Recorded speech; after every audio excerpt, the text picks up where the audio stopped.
हे गाईज रेल्वेमध्ये अशी भरती आलेली आहे ज्याच्यामध्ये तुमची फक्त प्री होणार आहे, कुठलंही तुम्हाला मेन्स नाहीये किंवा फिजिकल एक्झामिनेशन नाहीये। याच्या व्यतिरिक्त जी सॅलरी असेल ती 80,000च्या आसपास असणार आहे। तर लवकर आधी हा व्हिडिओ तुम्ही सेव्ह करा आणि जे तुमचे मित्र रेल्वे एक्झामिनेशनसाठी तयारी करत आहेत किंवा रेल्वेमध्ये जॉब घ्यायची इच्छितात त्यांच्यापर्यंत तो हा व्हिडिओ तुम्ही लवकरात लवकर शेअर करा। आता ही जी रेल्वेनी पोस्ट काढलेली आहे ती आहे सेक्शन कंट्रोलरची।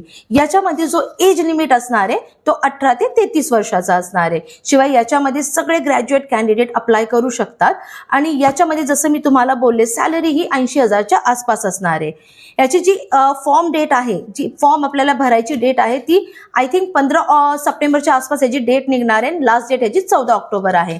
शिवाय मला तुम्हाला ह्याचे सगळ्या डिटेल्स पाठवायचे तर आहेतच, तुम्ही मला कमेंट बॉक्समध्ये लिंक म्हणून टाकून द्या, मी तुम्हाला याची लिंक ही शेअर करेन। शिवाय तुम्हाला डीप मध्ये याची इन्फॉर्मेशन आमच्या YouTube चॅनलवरती पण मिळेल। तर गाईज मला फॉलो ही करा आणि मोर अपडेटसाठी माझ्याशी कनेक्टेड अशीच राहा।